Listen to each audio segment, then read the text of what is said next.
right, welcome. Just want to give my opinions on the new Mandalorian game. First time ever YouTubing or streaming or anything of that nature, but just figured I'd have a little fun with it. If it goes well, maybe I'll get a little fancier with my videos, but right now, just keeping it pretty simple. I'm not going to be Kaneda or Carrie Hardy or anything like that, but I just thought I'd have a little fun because I'm excited about the game and see what everyone else thinks. Me personally, I got into the game when I heard about it, and I was able to talk to my distributor, get in on LE. I'm glad I did. We're all probably pretty crazy for doing what we do in this hobby, but hey, what the heck, right? So today was the day we found out Mandalorian, it's official. And I would say overall, I'm pretty pleased with the game. There's kind of one area where I think Stern dropped the ball a bit, and they really could have hit the home run here. But I mean, what do you expect, right? It seems like that's always the case. So I don't know. Let me give you my thoughts. First of all, who's designing the game? Who's in it? I mean, Brian Eddy. We knew that. I always called him Edie, but I think it's Eddie.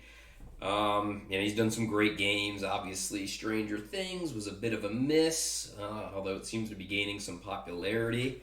I was pretty psyched about that theme, and then when I saw the game, I was like, no, thank you. But I will say, though, if we can say anything nice about it, for sure, I mean, there was definitely some cool innovation there. The ball lock, although obviously it has some issues, was cool. I mean, I think the ramp shot into the Demogorgon could have been cool.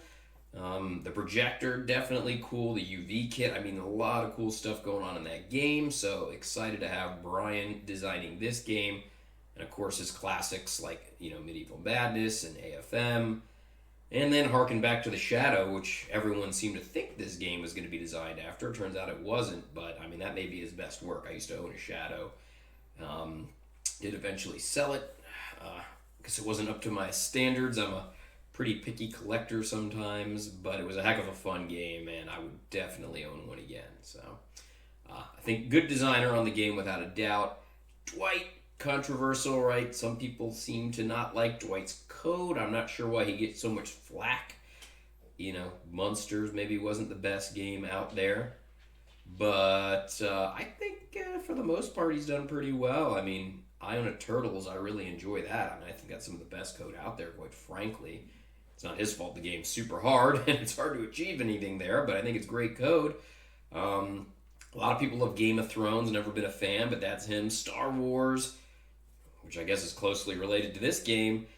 I think he did a good job as well. I mean, I really enjoyed the code. The playfield layout was pretty simple, although fast and fun with Star Wars, and with the exception of the playfield multiplier, which a lot of people give some flack, and I think it was a cool scoring feature, but definitely hard to execute. I mean, I think Star Wars was a pretty fun game, so I'm not really too concerned with Dwight on rules, and the rules look pretty cool to me. We'll talk about that later.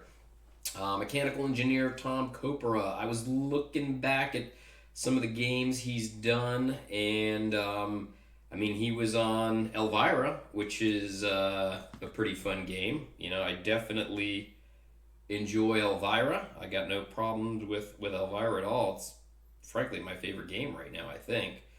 So, what else did he do? He did Beatles, I don't know. That was a pretty simple game. Game of Thrones. A lot of people love that one.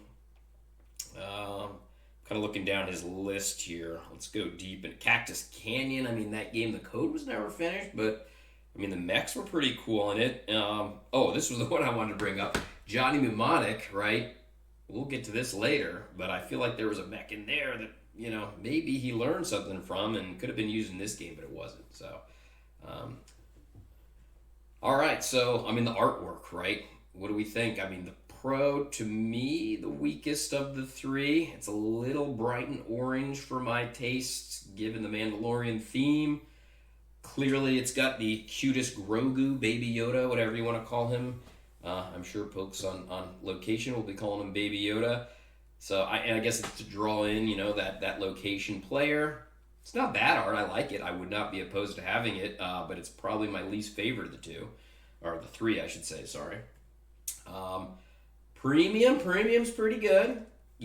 I'm I'm kind of between this one and the next one, which I like the art package the best. Get a little brighter though. One thing between the Pro and Premium is they do have the same art on either side, which is a little bit different. And I do like this translate here, by the way, the LE. To me, this is the best art package. I question the backlash a little, but we'll talk about that in a minute. But you've got different art on both sides. The Beskar armor, it all blends really nicely. I mean, I think it's super sharp. I like it. I'm excited that I'm getting the LE. It's maybe not quite as busy as some of the other artwork and cartoony and colorful, but I mean, I think with the armor and the total package, I think it's pretty awesome. The back glass seems to leave a little bit be desired. It may be, at least without seeing it in person, the least interesting of the three to me. However, what I will say is this, right? I think when you see it in person, it might be a whole new ball game. It's still, I mean, the artwork on it is still not the best. It's definitely the least interesting of the three. But I mean, if you look here, I mean, there's definitely some good mirroring here and here, up here, all around all the characters. I'm not sure if he is mirrored. Maybe he is. I mean, if he is, I mean, this thing is going to be incredible in person, I think. Again, some of the artwork, not as cool as the other two, but I mean, these mirroring effects to me could make up for it. But I'm a bit of a sucker for mirrored back glass as well, so what can I say? So I guess we'll see when it's in person, but I mean, this may be one of the best mirrors we've seen out of Stern ever. Playfield artwork, pretty happy with it. Is it the best Stern's ever done? I don't know, I'd go that far, but it's pretty solid. I mean, I really like it in general. Well done by Randy Martinez. So, and I forgot to mention him earlier when we were talking about some of the design team. So, I mean, I think his artwork was solid on the Star Wars comic, the only other pin he's ever done. His other artwork's pretty cool. I'm happy with it. This is definitely the best artwork we've seen in a Star Wars pin. And, maybe it's not up there with some of Zombie Yeti's work, but it's pretty good.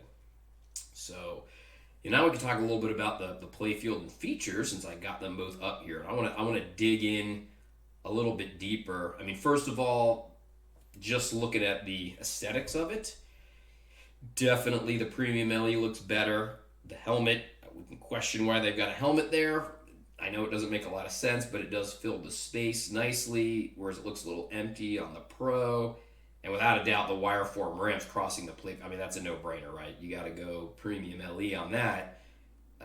I feel like it's going to be a little distracting with those plastic ones crossing the playfield, especially as they start to develop some ball trails and such, or if you're a fan of pin stadiums like myself, you might get some reflectivity there.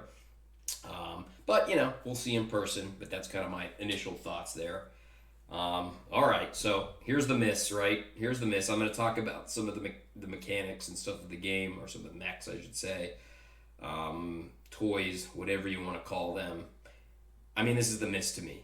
All right, Grogu's cool looking. I think he looks cool. He's not like a piece of plastic. I mean, it's a good molding, no doubt, but it doesn't move. This is the miss right here. I mean, either his hand should have grabbed the ball like he does with the shift knob from the Razor Crest, or he should have eaten a ball. I mean, it goes without saying, right? They missed here without a doubt. I realize it would have been challenging, right? This reminds me of earlier I mentioned a mechanical engineer. He did Johnny Mnemonic. There was a glove that grabbed a ball. The dang thing never worked. So I get it. Maybe we would have all been harping on how this thing doesn't work well. But I just feel like Grogu, or as many will call him Baby Yoda, he is the most interesting character in the show. Certainly not the main character, but everybody loves him, and he doesn't do anything. He just sits there. I mean, maybe the topper's going to come out and be animatronic with a Grogu, and that'll make up for it, but, they missed here. I was pretty bummed out at first, becoming more accepting of it, and kind of okay with this giant doll in the upper left of the playfield. A lot of speculation that some modders might be able to make something happen here. I mean, I don't know. That'd be a little challenging, I think, but hey, who knows? I'll try and think about it myself, I mean, even if he just moved or something, that would be excellent, but he doesn't. all right, so they missed. What can we say? So differences between the Pro and LE. Obviously, you can tell which one is which. The magnet. I like that it's there. I question how fun it's going to be because you can't really shoot it directly. You've got the lanes below it. He's going to kind of toss the ball into the lanes. I mean, I think it would be cooler if it affected the ball or the gameplay more. I mean, I'm not going to complain that it's there if I've got an LE or a premium.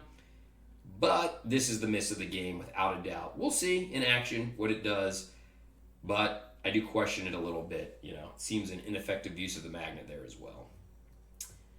All right, upper play field. So, yeah, the helmet, why? I don't know. Looks okay. I don't got a problem with the helmet. Could they have used something different that made more sense? Yeah, but, you know, I like it overall. I think it's definitely a cool addition to the premium and LE. It seems to be well integrated in the modes, which we'll talk about in a little bit. I mean, it would have been cool if they were drop targets instead of stand-ups. It would have definitely been cool if, like, one could go down and you could shoot up the middle, you know, a la Shadow or Twilight Zone or something like that. So, I mean, yeah, it could have been better. I mean, costs, you know how it goes, guys. But it's going to be cool. I mean, it can move up and down. It's going to move. It's going to raise the difficulty from what I understand. I think it's going to be fun. I think there's some modes that require it. I think it's definitely better than some other upper play fields out there. We'll see. I mean, we'll see, right? You're not going to know until you play it. But, I mean, I think you're definitely missing something with the Pro here. That goes without saying. Here's the one that I actually think may be the bigger game changer, right? There's always these little subtle differences in some of the Pros and premium LEs that don't really make the big headlines, right? Because they're not like a big toy involved. But this scoop here, as they're calling it, right? This is going to allow the ball to essentially be diverted to the left flipper in I believe it's the ambush modes within the premium LE version, so you can kind of keep hitting shots. I think it's going to be kind of a cool, maybe hurry up type feature. I think this is going to add a nice element to the gameplay. So it might not be sexy. You know, there's not a big toy involved here. I think this will be missed on the Pro. I mean, that's just my thinking. You know, there's other games that have little subtle things like this.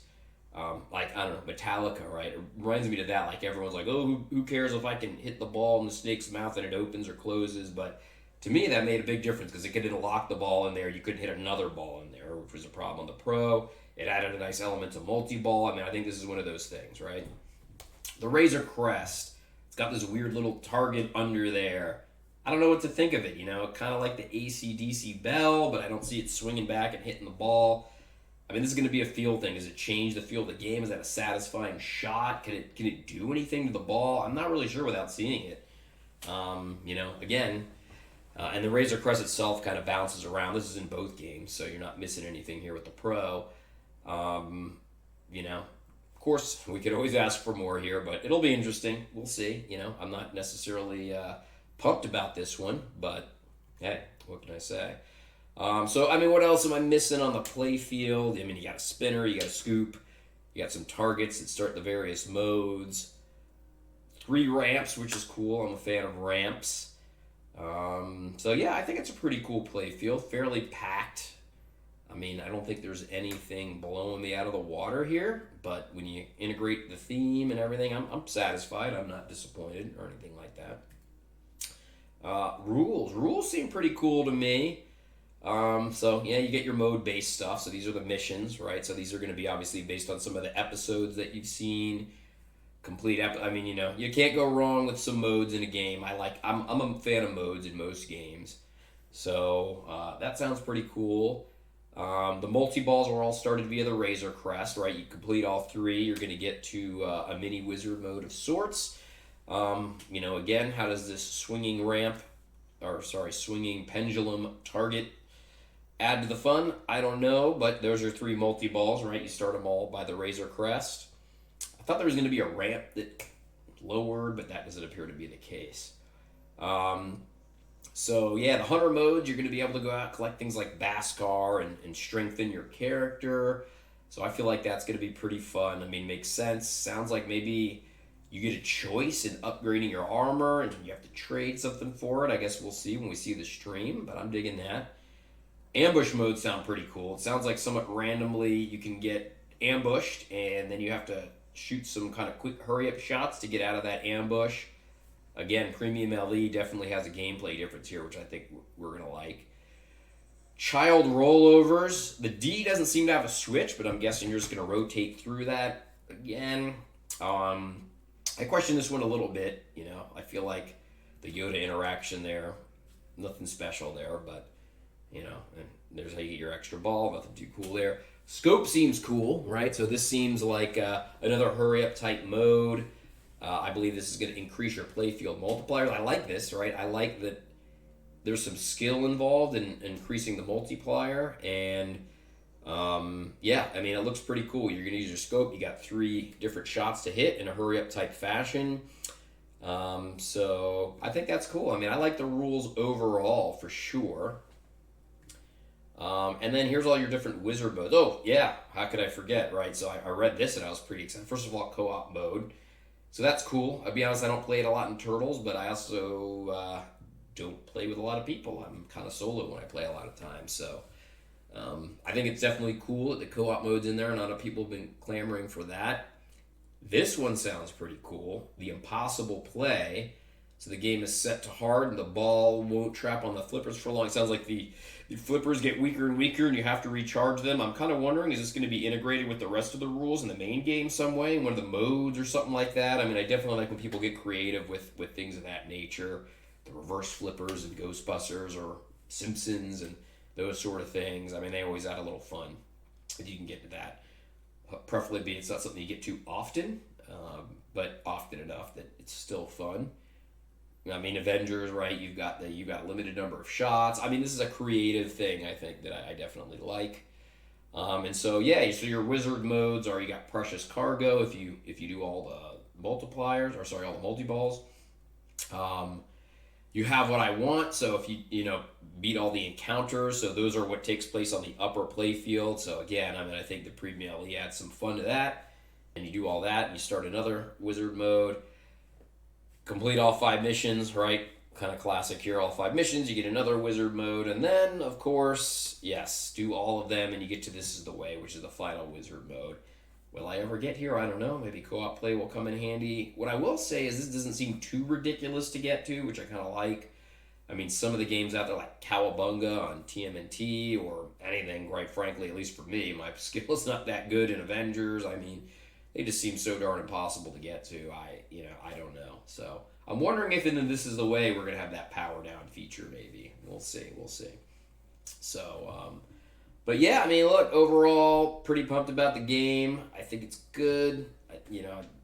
Baby Yoda, Grogu, right? Do you like him? I don't know. Obviously, that's a little bit of a miss.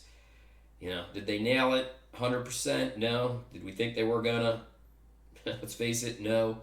I'd give it in first impressions without ever flipping or even seeing Dead Flip play it, an 8 out of 10 maybe. Maybe it can be upgraded. But I'm excited to get it. Love the show. I think they did well. I know everyone's upset that Gina Carano's not in it. I'm guessing she's going to be in some of the movie clips and just not featured on the play field, because you really have to cut out a lot of the show for that. Cara Dune, you got to put her artwork on there, and it's not really her. I don't care about that kind of stuff, but I think it's a hit overall. It's good. The LEs went fast. The hype is big with this one. Pinball's super popular. I'm excited to get it. Sounds like June time frame for the LEs. It sounds like they're going to run the LEs and then the pros and then the premiums, which is a little odd. Usually they do the pros first, get a few out to location. So we'll see. Alrighty.